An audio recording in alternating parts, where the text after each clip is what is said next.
दिल्ली विधानसभा चुनाव की तारीखों का तो ऐलान नहीं हुआ है, लेकिन सियासी जो पारा है वो लगातार बढ़ता जा रहा है। और इस वक्त मेरी मौजूदगी है जापानी पार्क में, जहां पर आज प्रधानमंत्री पहुंचने वाले हैं और परिवर्तन रैली को वो संबोधित करते हुए नजर आएंगे। इस वक्त मेरे साथ आदेश गुप्ता जी मौजूद है, फॉर्मर प्रेसिडेंट है वो दिल्ली यूनिट के, और उनसे बातचीत करेंगे बीजेपी की क्या कुछ तैयारियां हैं परिवर्तन रैली को लेकर के, कितने एक्साइटेड है, कितने उत्साहित है, उनसे बातचीत करते हैं। सर, परिवर्तन रैली के जरिए प्रधानमंत्री दिल्ली वासियों को तमाम सौगात देने वाले हैं और जो 1000 करोड़ जो विकास परियोजनाएं हैं उन सभी की जो सौगात दिल्ली वासियों को मिलने वाली है, इसको लेकर क्या कहेंगे?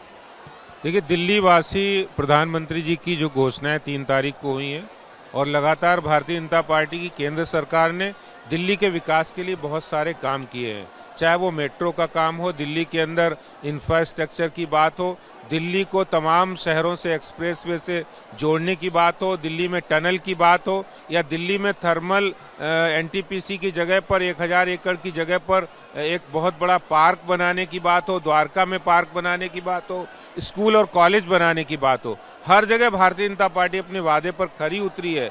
और जहां तक हम दिल्ली में भारतीय जनता पार्टी की बात करें, भारतीय जनता पार्टी पूरी तरह आशान्वित है और हम पूरी दावे के साथ कह सकते हैं कि आज दिल्ली की जनता जनार्दन भारतीय जनता पार्टी की ओर बड़ी आशा भरी नज़रों से देख रही है और आने वाले चुनाव के अंदर भारतीय जनता पार्टी विजय हासिल करेगी, सरकार बनाएगी और दिल्ली के अंदर एक झूठी और भ्रष्ट सरकार को बाहर का रास्ता दिखाने वाली है। इस बात में कोई दो राय नहीं है। प्रधानमंत्री नरेंद्र मोदी ने आपदा का जिक्र किया था कि एक आपदा है जो खासतौर पर दिल्ली पर देखने को मिल रही है, जिसे हटाने के लिए दिल्ली वासी जो है वो प्रयास कर रहे हैं और इस बार इस आपदा से मुक्ति दिल्ली वासियों को मिलने वाली है। देखिए, 2013 में जब पहली बार केजरीवाल मुख्यमंत्री बने थे, उस समय दिल्ली की जनता को उन्होंने ईमानदारी की बातें कही थी, बड़े एक अस्वच्छ राजनीति की बात कही थी। तो दिल्ली के लोगों को लगा था कि केजरीवाल आएंगे तो कुछ अच्छा करेंगे, लेकिन वास्तव में इन 10 सालों में दिल्ली के लिए केजरीवाल आपदा ही साबित हुए हैं। चाहे उन्होंने कहा हो कि हम गाड़ी नहीं लेंगे, बंगला नहीं लेंगे, सुरक्षा नहीं लेंगे, लेकिन उसके उलट उन्होंने शीश महल बनाया, उन्होंने अपनी राजनीति को चमकाने के लिए शराब घोटाला किया, उन्होंने अपनी राजनीति को चमकाने के लिए बहुत सारे घोटाले किए, भ्रष्टाचार किया, लेकिन दिल्ली की जनता त्राही त्राही करती रही जब यमुना सफाई नहीं हुई। यमुना दिल्ली की लाइफलाइन है और दिल्ली में यमुना इतनी गंदी है कि पूरे देश में जहाँ जहाँ यमुना जाती है उनका प्रदूषण दिल्ली से होकर जाता है और उसके जिम्मेदार केजरीवाल जी हैं। इसी तरह उन्होंने दिल्ली के लोगों को कहा कि हम झूठे वादे किए, हम बिजली और पानी की जो उन्होंने बात कही, आज लोगों के घरों में पानी के बढ़े हुए बिल आ रहे हैं, बिजली के झुग्गियों में भी बढ़े हुए बिल आ रहे हैं। तो ऐसी बहुत सारी बातें वो झूठ की राजनीति कर रहे हैं और दिल्ली की जनता जनार्दन ये सब देख रही है। और मुझे पूर्ण विश्वास है कि दिल्ली की जनता उनके अब झांसे में आने वाली नहीं है, क्योंकि इससे पहले पंजाब में उन्होंने जो महिलाओं के लिए वादा किया था, उस वादे को उन्होंने पूरा नहीं किया। दिल्ली में अनेक वादे किए लेकिन पूरे नहीं किए। दिल्ली की जनता का दुख दर्द भारतीय जनता पार्टी ने समझा है, हमारे प्रधानमंत्री जी ने समझा है और इसी को लेकर जिस तरह की घोषणाएं की हैं, जिस तरह उन्होंने प्रधानमंत्री जी ने कहा हम जब बनाकर देंगे मकान तब आकर उद्घाटन करेंगे, ना कि हम पहले ऐलान करेंगे। तो मोदी जी ने जो मकान दिए, जो गरीबों के लिए योजनाएं बनाई, फ्री राशन की योजनाएं हैं, वो लगातार चल रही हैं और दिल्ली को बहुत सारे शहरों से एक्सप्रेसवे से जोड़ने की बात हो, दिल्ली में टनल की बात हो, ये सारी विकास कार्य मोदी जी के नेतृत्व में ही संभव है। इसलिए अब दिल्ली डबल इंजन की सरकार चाहता है। दिल्ली डबल इंजन की सरकार चाहता है। इसके साथ साथ सर एक और चीज जो यहाँ पर देखने को मिल रही है वो ये है कि वो पोस्टर वॉर एक छिड़ती हुई दिल्ली में नजर आ रही है। आम आदमी पार्टी की तरफ से एक पोस्टर जारी किया जाता है, फिर बीजेपी उसका पलटवार करती है और एक पोस्टर अरविंद केजरीवाल को जिसमें टेलीकास्ट करते हुए वो पेश करते हुए नजर आती है। ऐसे में सर पोस्टर वॉर को लेकर के क्या कहेंगे, जो ये पोस्टर की जो एक रणभेरी सी छिड़ गई? देखिए, चुनाव का समय है, पोस्टर लगाना जनता के लिए जागरूक करना होता है, लेकिन जहां तक केजरीवाल साहब का सवाल है, वो पोस्टर की राजनीति करना वो प्रेस कॉन्फ्रेंस की राजनीति करना, उन्हें इस तरह की राजनीति, ऊपरी राजनीति वो करते चले आए, उनकी एक रणनीति का हिस्सा है। और मैं ये समझता हूँ कि दिल्ली की जनता अब उनके किसी भी पोस्टर की राजनीति के झांसे में या फिर प्रेस कॉन्फ्रेंस करके झूठी झूठी बातें कहने की झांसे में आने वाली नहीं है।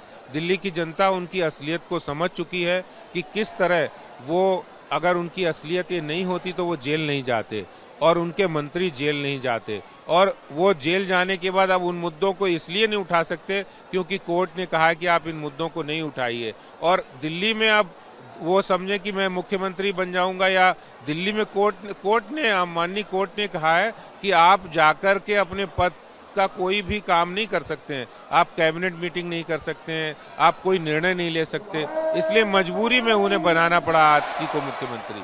सर, कई और ऐसे मुद्दे हैं जो कि भी हाईलाइट में चल रहे हैं। सबसे पहले अगर मैं बात करूं कुंभ की, सबसे बड़ा आयोजन होने वाला है और कुंभ को लेकर के सभी की नजर है, सिर्फ देश में ही नहीं विदेशों में भी।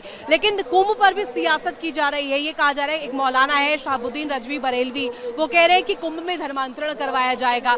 इसको लेकर के आप क्या कहेंगे? और वक्फ की जो जमीन है उसको लेकर के लगातार दावा किया जा रहा है कि जो कुंभ की जमीन है वो भी वक्फ के अंदर आती है। देखिए, मौलाना जी को ये समझाने की कोई ज़रूरत नहीं कि सनातन धर्म कभी धर्मांतरण भी कराता है।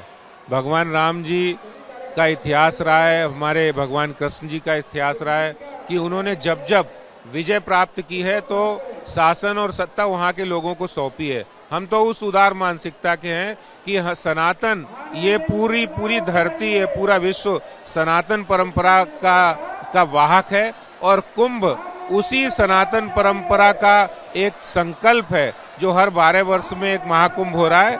ये भारत की संस्कृति का वो स्थल बनने वाला है जहां से भारत की संस्कृति की गूंज पूरे विश्व में होगी। भारत के वेदों की, भारत के मनीषियों की, भारत के ऋषि मुनियों की, साधु संतों की जो धरती है, हिंदू संस्कृति है, सनातन संस्कृति, उसका उद्घोष वहाँ से होगा। जहाँ गंगा, गीता और गौ माता का संकल्प निकलेगा तो उस संस्कृति का कोई मुकाबला नहीं। चाहे जो कुछ भी कहें, कहते हैं हाथी जब चलता है तो कुत्ते भौंकते हैं, वही हाल आज भारत की, वही बात हम भारत की सनातन संस्कृति के बारे में। सनातन संस्कृति चिर सनातन है, उसको कोई मिटा नहीं सकता। सर, एक और आखिरी सवाल मेरा ये रहेगा, ये कि लगातार अखिलेश यादव की अगर मैं जिक्र करूं तो वो प्रहार करते हुए सीएम योगी आदित्यनाथ पर नजर आते हैं, और उन्होंने एक और बार ऐसा ही कहा है कि दुर्भाग्य है ये प्रदेश का कि यहाँ पर जो योगी जी हैं वो दरअसल योगी है ही नहीं, वो भ्रष्ट करार दिया है अखिलेश यादव ने सीएम को। देखिए, अखिलेश यादव को अपने गिरेबान में झांकना चाहिए। उन्होंने अपने शासनकाल में भ्रष्टाचार हो, गुंडा राज हो, माफिया राज हो, हर वो राज जिससे जनता मुश्किल में आई, त्राही के, इसीलिए 5 साल के बाद उनको बाहर का रास्ता दिखाई, और अभी भी इंतजार कर रहे और इंतजार ही करते रहेंगे अखिलेश बाबू। योगी आदित्यनाथ एक सच्चे देश सेवक है, एक सच्चे संत है, जिन्होंने देश के अंदर, उत्तर प्रदेश के अंदर एक स्वच्छ प्रशासन हो, स्वस्थ प्रशासन हो, पुलिस प्रशासन को सही काम पे लगाया है। और आज उत्तर प्रदेश की जनता और देश की जनता ये देख रही है कि कैसे भ्रष्टाचार और कैसे गुंडा राज को समाप्त किया जाता है, और जो हमारे पुरानी परंपराएं थी, जो हमारे पुराने मंदिरों को जो बंद कर दिया गया था मुस्लिम आक्रांताओं के द्वारा या जो मुस्लिमों के द्वारा, उसको कैसे अपनी जो अपनी संस्कृति है, अपने मंदिरों को कैसे उन्होंने खुलवाया है, ये अपने आप में एक बहुत गर्व का विषय है। बिल्कुल सर, और बहाना नहीं, इस बार दिल्ली की जनता जो है वो बदलाव चाहती है, इसका यहाँ पर नारा दिया जा रहा है इस परिवर्तन रैली में। ये क्या एलिमेंट? देखिए, वास्तव में बहाना नहीं, बदलाव चाहिए, और दिल्ली की जनता की ये हुंकार है। ये जो परिवर्तन रैली है, ये कोई नाम के लिए परिवर्तन रैली नहीं है, ये दिल्ली की जनता द्वारा घोषित परिवर्तन रैली है। जब दिल्ली की जनता ये कह रही है कि बहुत हो चुका केजरीवाल जी, अब आपके झूठे वादे नहीं, अब बदलाव चाहिए, अब आपकी सरकार नहीं, आपदा की सरकार नहीं, अब भारतीय जनता पार्टी की सकारात्मक सोच वाली राजनीति चाहिए।